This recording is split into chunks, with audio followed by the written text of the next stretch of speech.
Good evening. This is Snapper Carr reporting. We can't even get the 30th episode of the Pull Bag started without breaking news. Daredevil is Batman. Mike Dodd, your thoughts? You know what?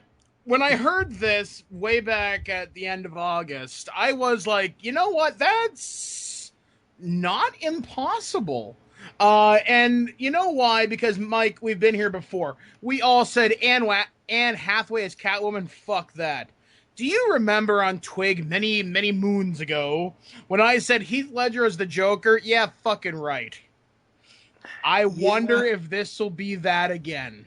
I don't see the... I'm not going to go too far into my thoughts of the casting of Ben Affleck as Batman, but I'm going to make some generalizations here.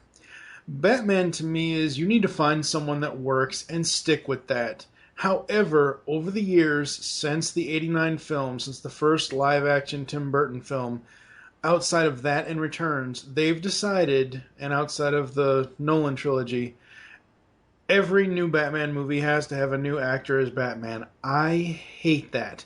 I know everyone hates Val Kilmer as Batman, and I agree. He is a horrible Batman, but he did do a damn good job as Bruce Wayne.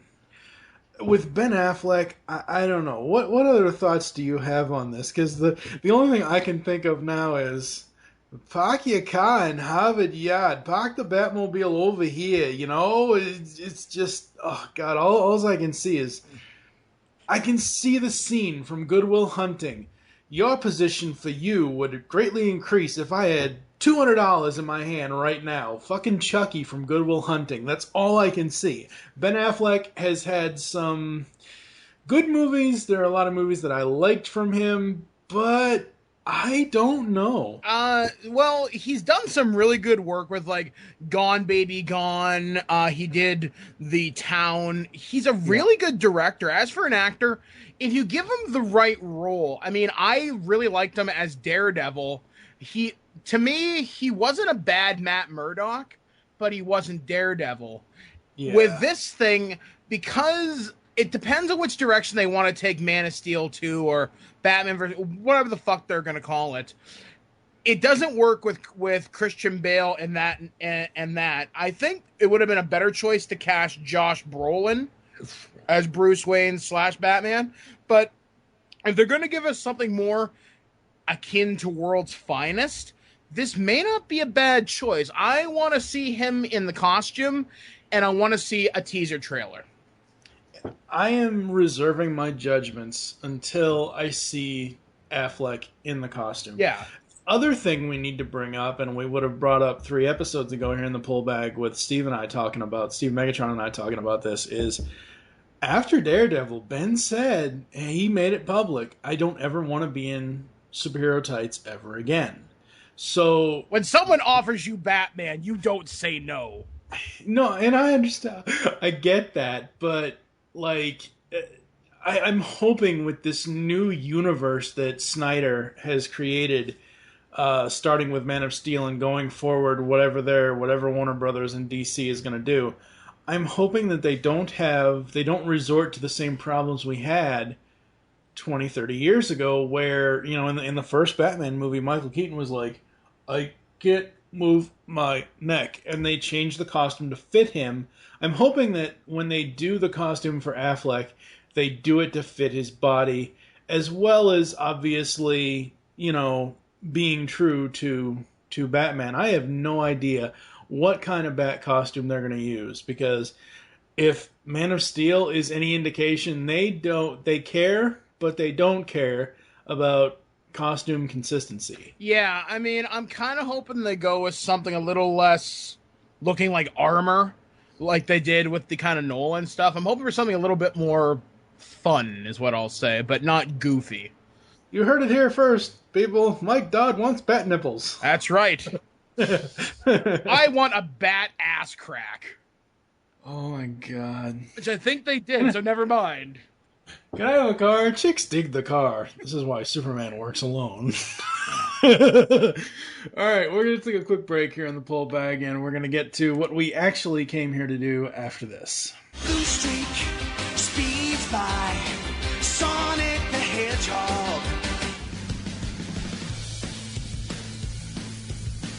Welcome to The Pull Bag.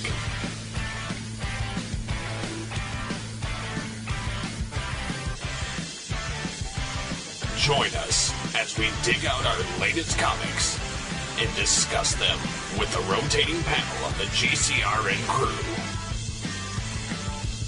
So sit back and enjoy this week's Pull Bag.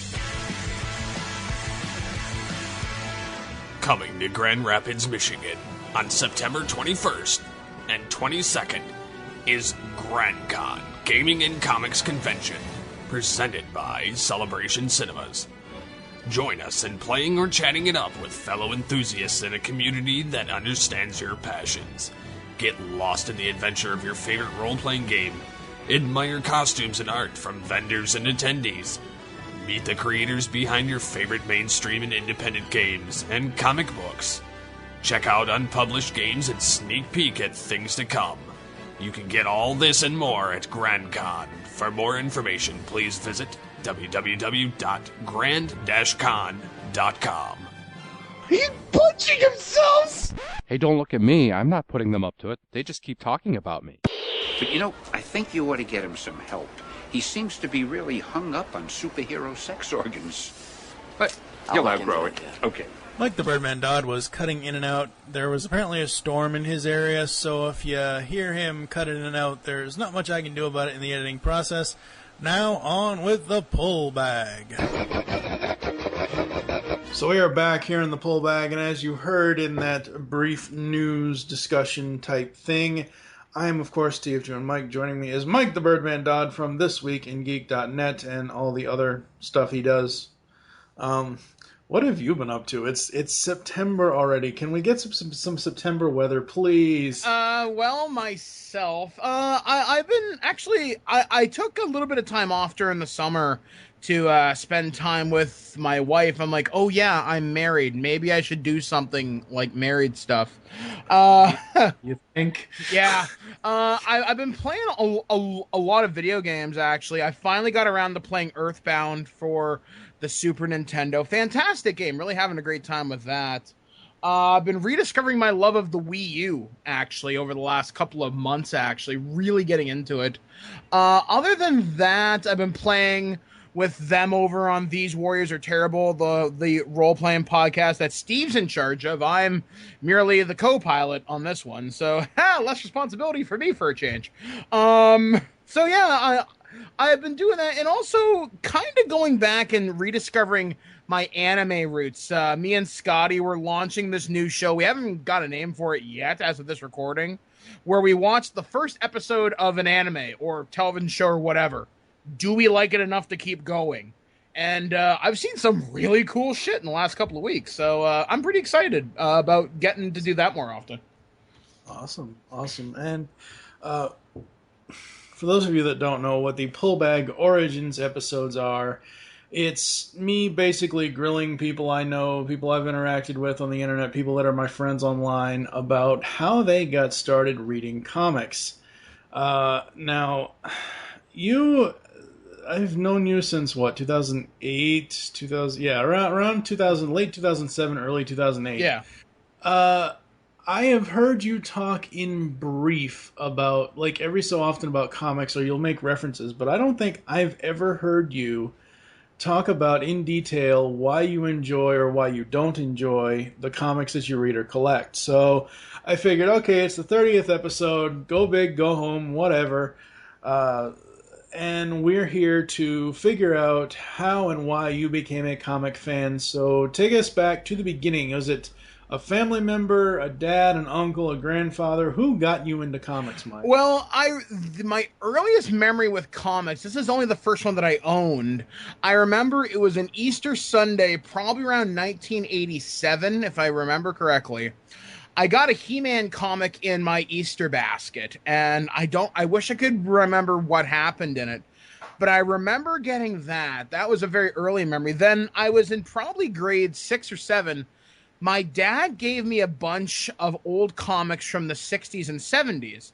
They were like DC comics. They were like, I think it was like the Legion of Superheroes with like Saturn Lad and Lightning Lass and all this shit. God, I'm wishing I kept those in retrospect. They weren't in terrible condition, but not great either. And then it wasn't until I really got into comics around, I'd say probably I was just coming into high school about 90, 96, 97, and I read something called Wizard Magazine. Wizard Magazine, for those of you that don't know, it was sort of the insider's guide to comics, what was going on with different artists, authors, artists, etc., etc. They'd also talk about toys and video games occasionally, and I just started reading that, and I started checking out other comics as well. I mean, I remember buying X-Men #1 with the cover by Jim Lee at this really random Comic-Con we had in my hometown of Owen Sound. It was for one day. It was a Sunday at the Legion. I remember this so weirdly clearly. And I bought that, and I remember buying a couple of the variant covers for different books because I thought they were cool. Now, I really couldn't follow X-Men because comics in the 90s had this wonderful bastardization of, hey, let's spread our storylines across 12 other different books. I think it's hard to follow? Fuck you. And, You know they still do that today, right? not as much as they did in the 90s. The 90s almost killed the comics industry. Yeah, and I started getting into it more and more, and it's weird. This brought me into comics pretty hardcore for a long time. It was, oddly enough, you're going to love this, Mike. You're going to laugh your ass off. The Clone Saga. oh, Christ. Because I thought the Scarlet Spider was one of the coolest looking costumes. Clone Saga. I thought you were talking about the other clones. No, I'm sorry. It's weird because I remember everybody was raging so hardcore about this. They're like, fuck you, Ben Reilly's not Spider-Man, and all this other stupid shit. But it really got me interested. And then I started following another storyline that was happening around that time called Onslaught and Heroes Reborn. And then frankly, I got lost. I tried to do it, couldn't do it. Although I always kept following the Sonic the Hedgehog comics by Archie. Specifically because the cover artist, I think his name was Spaz Harvo or something like that. Fantastic artist. And the issue I remember specifically was issue 39 and 40, where it was Mecha Sonic versus Mecha Knuckles. And it was fucking cool. I remember that so much. Me and my friend Ryan at the time had me so hardcore into it. And I think I followed Sonic from issue 1 till probably about 65. Then I'm like, okay, I've had a good run. And then I would randomly pick up trade paperbacks every now and again if there's a storyline that caught my interest, like the Infinity Gauntlet or Days of Future Past or Maximum Carnage or something like that. And That's how Days can be a trade because it's only 2 comics. It's only 2 issues. well, there's other things that happen around that kind of all that tie together all the different realities and bringing over Betsy Braddock and all that shit. It got really fucking weird for a while. And yeah, the thing that really got me in the comics was not so much the books themselves, it was the characters. And Mike, you probably remember this. I don't know whether you watched it. Do you remember when HBO had the Spawn series? Yes. I got so hardcore into Spawn. Once I saw the movie, I was like, I have this real knack of anything that grosses me out. I have a very low gag reflex. Anything that grosses me out, I consider horror. I know Spawn is not horror. I understand that, but just anything that freaks me, like Blade to me, Blade is almost a horror movie. I know it isn't. I understand that, but it's just one of those things.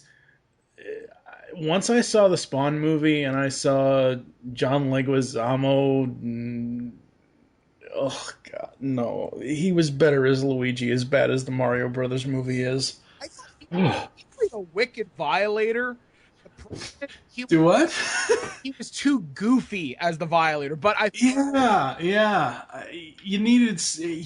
Oh God, can you imagine if Ron Perlman was the Violator and then going on to do Hellboy? But I remember just falling in love with the Spawn character, the universe.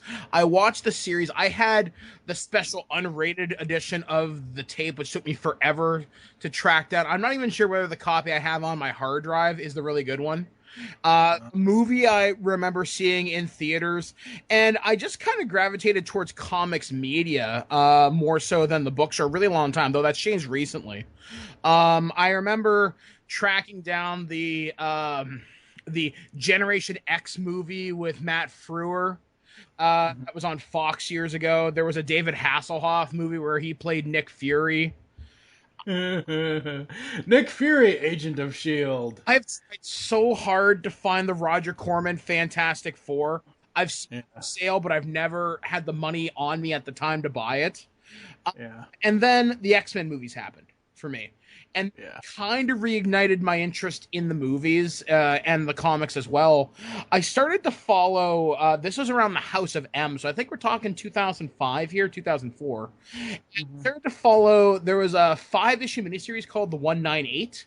So I started following that from my local comic book guy, the awesome dude. If you live in the Owen Sound area or in Ontario, it was called Mike's Bookstore in Owen Sound. And he would try me out on different books. So I started... And I'm kicking myself in the fucking teeth for this. I had one of the original Walking Dead #1s. Oh, wow. You know how much that's worth now? Well, after the success of the show and the ongoing success of the series in comic form, yeah. You dumbass. I could have paid student debt. Yeah. And I realized it, Mike, last year because I was going through my comic books because I was purging. And I'm like, all right, I got a Walking Dead in here. It's not here. And it was a pain-breaking moment. But I remember jumping back on with comics around the House of M. I remember buying the trade for that. Thought that was really fucking cool. And I'd say I really got back in the comics more so than I have at any other point in my life till right about now. Is I went to college back in 2006, and I'd just been dumped by my fiance. So I got $4,000 burning a hole in my pocket because that was the communal wedding money. And if you think I'm giving you so you can go fuck your new boyfriend, you got another thing coming. So I went to the bookstore, and I saw the Marvel Encyclopedia, the DC Encyclopedia. I saw all the Age of Apocalypse trades. Walked up to the counter. That'll be $500. No problem. Have yourself a fantastic day. And I just remember buying up old trade paperbacks. Like Mike, I've got a shelf. I'm about 6 feet tall. My shelf is 4 feet double-sided of just trade paperbacks. Wow. Oh my God. Like, I used to collect Star Wars, anything that was horror. I just recently sold off my Friday the 13th Nightmare on Elm Street horror collection comics. And I really realized I'm not so much a guy that's interested in the mainline DC or Marvel universes. I like stuff that's based on properties. Like, I remember reading the Ninja Turtle stuff. Like, I've mentioned Sonic the Hedgehog before. I tried to keep up with Spawn, and then it got weird when he killed God, and it just got fucking stupid. And then I just decided, you know what? I'm going to read what I want to read. So I started reading the Ghostbusters comics. It was put out by a company called 88 Mile Per Hour Studios. They only put out like 4 issues. They never finished the series, which really pissed me off because the artwork was so fantastic in it. I kept reading the Transformers Dreamwave stuff. I still have an almost complete run of that. I think I'm missing one convention cover from all their series. That was a lot of fun. That was one series that I followed a lot, was the Dreamwave stuff. I remember I went on vacation to go visit a girlfriend at the time out in Edmonton, and there was this huge comic book store in the Edmonton Mall, which is one of the largest malls in the world, by the way. And I bought this Transformers encyclopedia. So I started going out and buying the old Marvel books. I started going out buying the stuff that was printed in the UK for Transformers. Mm-hmm. Christ, that shit's weird. And it's the UK. What do you expect? So beyond strange. They're like, these are the wreckers, and we're gonna eat Galvatron with these bugs. It was fucking weird. Then more recently, as I went through college, I would pick up the odd trade paperback here and then. I was a huge Green Lantern fan. I've worn a Green Lantern ring for the better part of 7 years. I'm now wearing a Sinestro Corps ring with my Green Lantern ring. So I started reading the Green Lantern stuff, and I got in just at the beginning of Darkest Night, or Blackest Night, rather.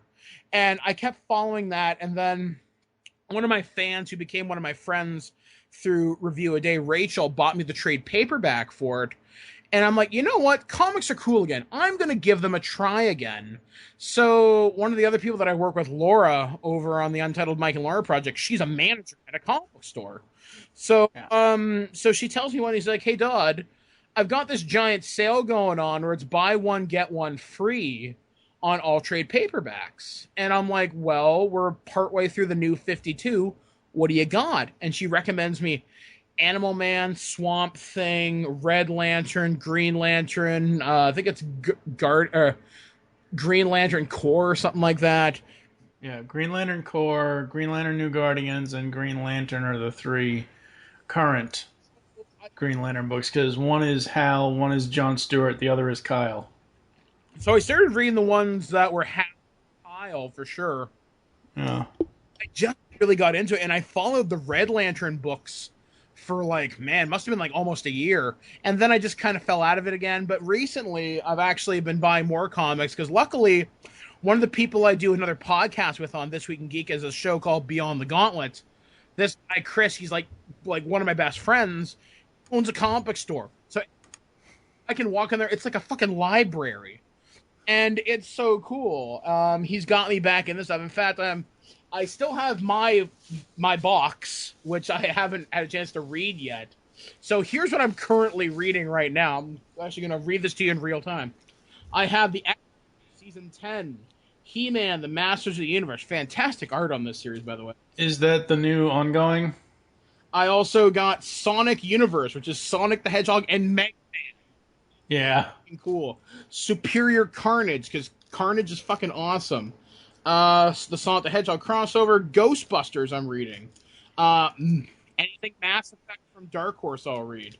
More Superior Carnage, My Little Pony by IDW. Fantastically well-written series. It doesn't talk down to you. It's much like the show, and the variant covers you get are fantastic. I'm reading Injustice Gods Among Us based upon the video game. And I bought a couple of the Walking Dead trades as well. So I'm trying to get caught up to current. I'm about, I think, issue 84 right now. And that's currently where I am with comics. I like trades more because I don't like having a story piecemealed out to me. But now that I have this great access to books whenever I want, and I can get them usually a couple days ahead of time, I'm really loving getting back in the comics again for a change. See, with me, and I've said this before on the show, we're 30 episodes into this thing, and I always have to repeat this. For me, I do both. I get single and I get trades, because what I'll do is I will take the singles and trade them in for credit at my shop, or at the shop that I go to. So, but I have to have singles because I need to know right now what the hell is going on, specifically for Batgirl and Nightwing from DC. IDW, I'm reading 3 out of the 5 Transformers series. RID, More Than Meets the Robots in Disguise, More Than Meets the Eye, and Transformers Prime Rage, Beast Hunters. So, but yeah, I mean, trades are so much better than singles. Like, there's an episode of The Pullback. It was one of the Superior Spider-Man episodes that we did where JT and I go through 4 issues of Superior Spider-Man, and I just broke down and I was like, fuck this. How many fucking ads can you put in between a friggin' story? It's like a 40-page book, 32 pages of it is story, the rest of it's ads. But sometimes in Marvel, it seems like every other page is an ad. It's like, holy crap. Yeah, I mean, that's part of the reason why I like smaller independent books, because you don't get as much of that. Mind you, well, with IDW, they put their ads or their solicits for the next issue or what's coming up. They put all that stuff at the end. They don't put an ad in the middle. And they don't have ads like DC has ads for, I'm not knocking the show, but what is it, Comedy Bang Bang on IFC? They have ads for all ads for Midtown Comics in New York and all this and all that. IDW, their ads are basically their solicits for other stuff they're publishing, not, It's I hate to say this because I like DC Comics, but IDW is not sellouts. yeah, well, it's a changing world too, and this is a discussion I've had with my local comic book guy. Is how does digital affect all this stuff? And I I honestly don't know because you think about it, you can get your comics digital on the go, or you can get the print version. The digital's cheaper, but if you buy the print, should you not get the digital book anyway? Sort of thing. And I'm not sure I it's going digital. I know Marvel has this whole augmented reality shit. I haven't tried it yet, and mostly because I forget. And I don't like the idea of scanning QR codes to unlock exclusive content because you know what? That's more effort on my behalf. Just Yeah. tell me, here's the website, go here. Cool. I'm awesome with that. I am currently I started like big into comics last year with Death of the Family from DC. It's all Steve Megatron's fault. He's the one that got me hardcore in, and I'm one of those people when I go in on something, it's like, ooh, what else can, it's kind of like you with your franchises. Like for me, Transformers, Ninja Turtles, Batman, Nightwing, Batgirl, I go by character base. And I'm a person that I need to physically have a copy in my hand. I need to be able to look through whether it's a trade, whether it's a single issue, whatever.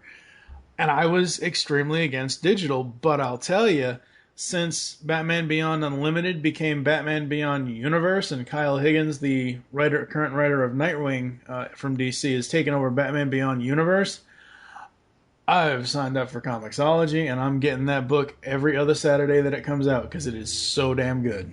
See, one of the books that really caught my attention, but I don't get a chance to read as much as I like, is the My Little Pony series, specifically the Micro series.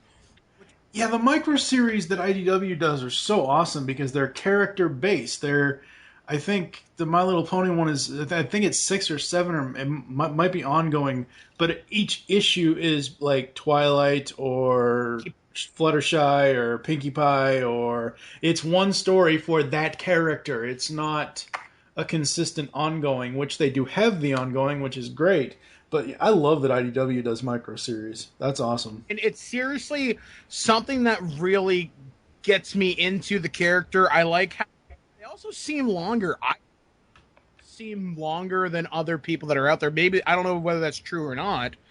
But for what length of book? Yeah, it just, for IDW, well, they are because there's no ads, Mike. Yeah, it's just quality. You're breaking up very badly. Sorry, there's a storm going on. Oh, nice. Yeah, hopefully the power doesn't cut. But yeah, there's something about the smaller companies like IDW or Dynamite Press where you get some really fucking cool shit. I mean, I've been working with this company called Dynamite Press, and they produce a book called Pathfinder, which is based upon the RPG, which is written by a guy I know named Jim Zubkovich, who does a lot of artwork for Street Fighter, for Udom. He also wrote a series called Skull Kickers. And the thing that makes me love this book is the fact every month you get stats and numbers and maps that you can pull out and take out for use in your Pathfinder game. It seems really gimmicky, but the fact that I have 5 new encounter maps, that's cool. They also sent me a trade paperback that looks like a Pathfinder source book. It's hardbound. It looks just like a Pathfinder book I'd buy, like Ultimate Campaign or Ultimate Monster Manual, and it fits right in with everything. And right at the end, here's all the stats, towns, here's all the monsters, everything you need. I love that comics are crossing this barrier between being entertainment and something more. And this is better than any Marvel augmented reality shit. Once again, I could very well be wrong, but this is fucking cool. I love it. And just the fact that it's a neat story, and the fact that I'm dabbling multiple things from superheroes to Pinkie Pie to swords and sorcery. I don't know. It's a really good time to be in comics right now. Plus the fact that not getting that over bloating where so many books are crossing into each other. I mean, there was some crossover with The Blackest Night, but now that we're in New 52, it's less goofy like that. Although I'm a little leery because it's September, it's Villains Month, aka the month of the one shot. So Yeah. see how this pans out. I don't know. I mean, can we talk about this major spoiler thing involving Robin? Can we talk about that? You mean Nightwing? What's the big fucking deal? Grayson. Okay, yeah. Mike Dodd wants to talk about Dick. Okay, so I talked about this with Steve Megatron on episode 27 of the show, but the big thing with Nightwing with Dick Grayson is that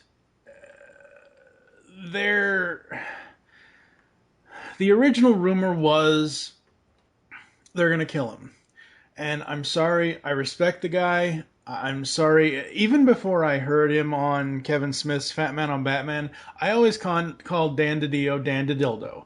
And it even resonates further with me now that I found out he's always had a hard-on for getting rid of Nightwing, who is my favorite male DC character in the comics. I thought they were going to kill him. Okay, I don't want that to happen. That would suck. And then I thought, oh, wait, no. They better not have somebody shoot him and put him in a wheelchair and change him to a different friggin'... Oh, wait, they already did that with the female character. And now it's been revealed that they're going to reveal Dick Grayson's identity. Why? Why would you do something like this? Yeah. Because it is so fucking stupid. If people know Dick Grayson is Nightwing, they can... It doesn't take a super genius to figure out, oh, Dick Grayson's Nightwing. He used to be Robin. That means Batman is Bruce Wayne. And Dick Grayson was also Batman at one point. Oh, just give your thoughts. I already went off on the deep end on the other episode. If he became the Spectre, the new Spectre, that okay with. All right, you're dead. You no longer get to be Nightwing or Robin, but now you are God's wrath and vengeance. Go forth, my son. I'm okay with that. Yeah, I don't know. I have nothing but faith in Kyle Higgins and his writing and his story, but I don't what I don't like is basically it's like Michael Bay saying, oh, the Turtles are going to be aliens. Michael Bay is not directing the fucking Turtles movie. One of his production companies is producing it. Why he even has any public relations say about the fucking movie is beyond me whatsoever. So DC is the same thing. Why are they coming out and saying this? Like, I would prefer hearing it from the writer. Is my point that I'm trying to make. I would prefer to hear it from Kyle Higgins, who is writing the damn book, versus DC saying, yep, we're going to reveal his identity. Yep, that's what's going to happen. I don't know. Whatever. Yeah, this whole Villains Month thing, like, I think it's cool and funny that they're basically crossing off the covers and writing in the villain's name. I think that part of it's cool. I think it's a weird way to celebrate New 52's, what is it, second year? Yeah. You know, I think that's weird, but it gives them time. I guess it's a way for them to get time to get October, November, and December ready. And, have stuff in the buffer for, just waiting in the wings ready for release. My question is, what the hell are they going to do for the 3rd anniversary of New 52? And why do you need to do something special celebrating your relaunch? Really? Come on. I could see doing something at the 1 year and then the 5 year.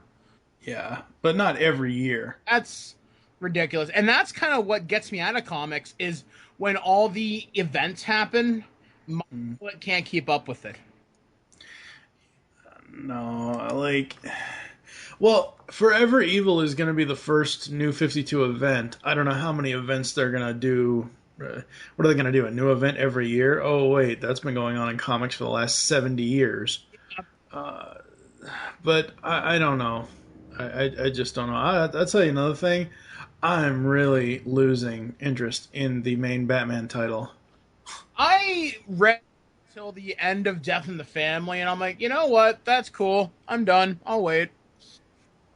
I still have yet to read Court of Owls. I will read it soon, but I started with Death of the Family, and I'm like, ooh, the Joker. He's going to do so many wacky and weird and horrific, awesome sounding, looking, reading things. And then the title of the storyline, which obviously it's a takeoff of what happened with Jason Todd, Death in the Family, Death of the Family. No one actually, okay, outside of Joker killing Jimmy in one of the Nightwing issues, inside Batman 13 to 17, no one actually dies. Seriously? Oh, God, that just, I don't know. All right, so you said that you're more of a character slash person that likes the non-big companies for the most part. So you really you're not on a side Marvel or DC. You like them both at some point for some reason, right? Yeah, basically. I mean, Yeah. Marvel, I like their big kind of heavy hitters. Yeah. A few books I'm more curious. Like, I'm really hoping the only Marvel title I'm following right now, which I just found out will be canceled at issue 15, Avengers Arena. I think that's fucking cool. Kind of, very based upon Battle Royale and the Hunger Games, but who gives a shit? It's all. And DC, man, truthfully, and the Red Lantern. Outside of that, I just haven't found a book that's grabbed me really. Are you when you talk about He-Man? Are you talking about the new ongoing that Keith Giffen is writing? Yeah. Yeah, that is. That's an interesting series that they're going to be doing because apparently it's 7-issue arcs. So issues 1 through 7 is all Keith Giffen and Pop Mahan. Issues 8 through 13 or 8 through 12 or whatever it is, it's going to be David Abbott and somebody else doing the story and the art. And I'm like, what the hell? But apparently it was all planned that way from the beginning. Did you read the 2012 miniseries, the 6-issue miniseries? I didn't even know it existed till this moment. Okay, see, go back and listen to the Pullback episode 14, people. It's a 6-issue miniseries that DC did last year.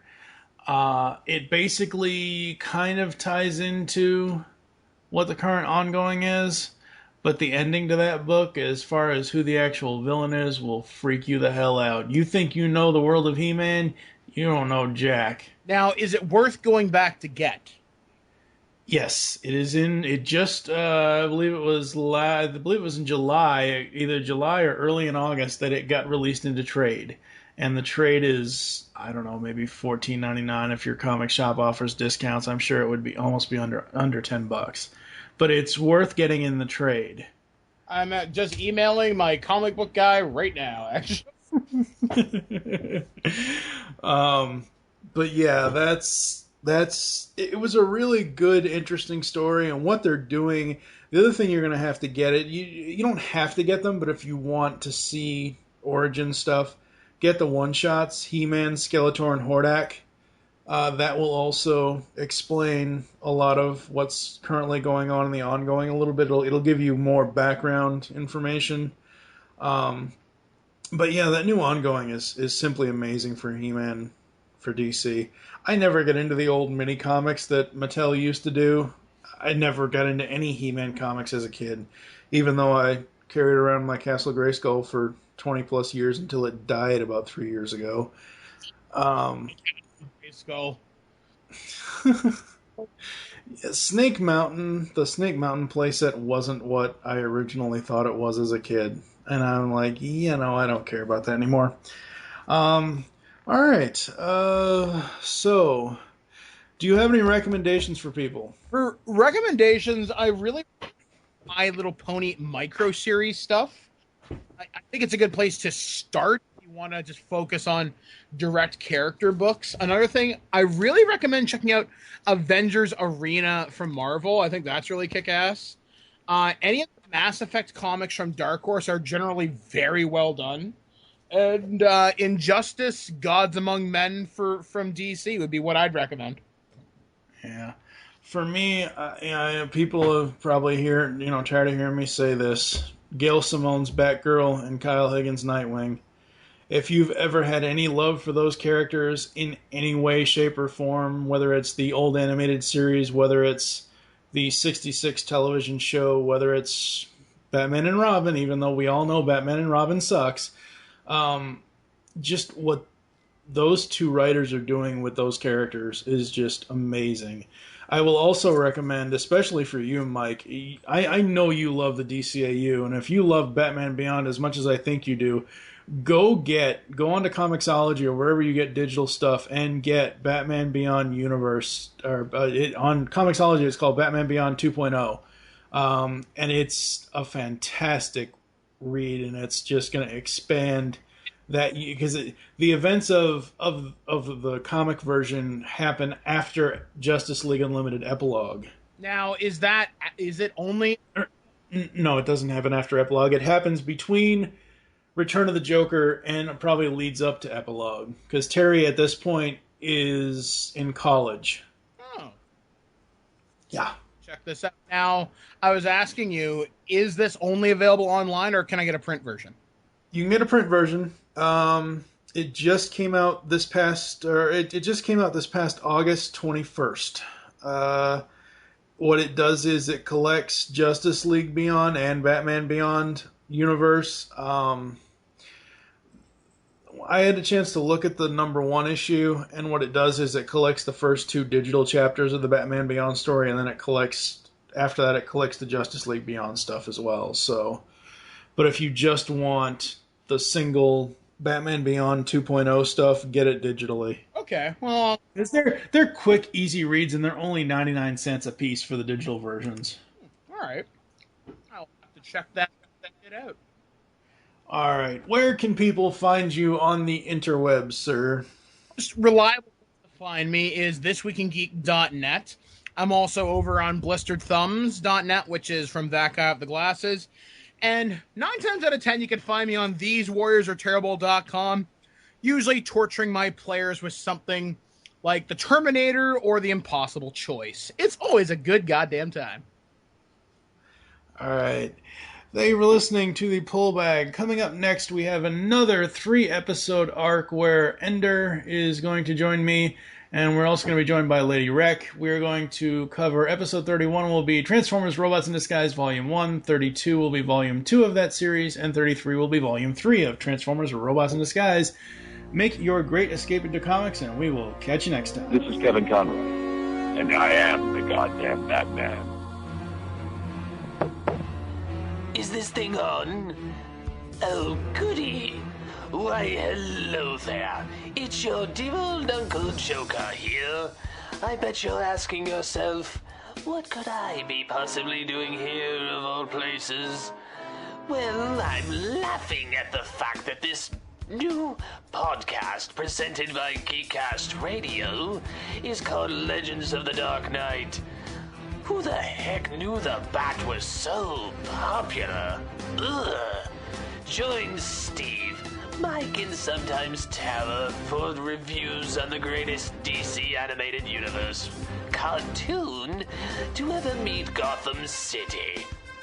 So join moi for the talk of the town, or I'll send Captain Clown after you. He gets mighty angry when he doesn't get to have his garbage skull.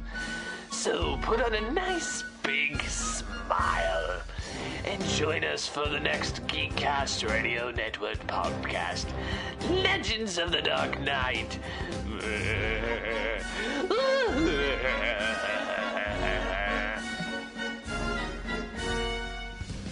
You just heard the latest episode of The Pullbag, GCRN's comic book review podcast. There are several ways to get in touch with us and leave feedback for the show. You can visit the website, geekcastradio.com, where you can comment on the episode and all of our different podcasts. You can rate our show on iTunes. Be sure to leave us feedback. Call the voicemail line, 502-526-5821. Please remember to tell us the show you were leaving the message for, and your name. Become a fan of us on Facebook by searching Geekcast Radio Network. You can send us an email, feedback@geekcastradio.com. Follow us on Twitter @GeekCastRadio. So until next time, unleash the geek in you.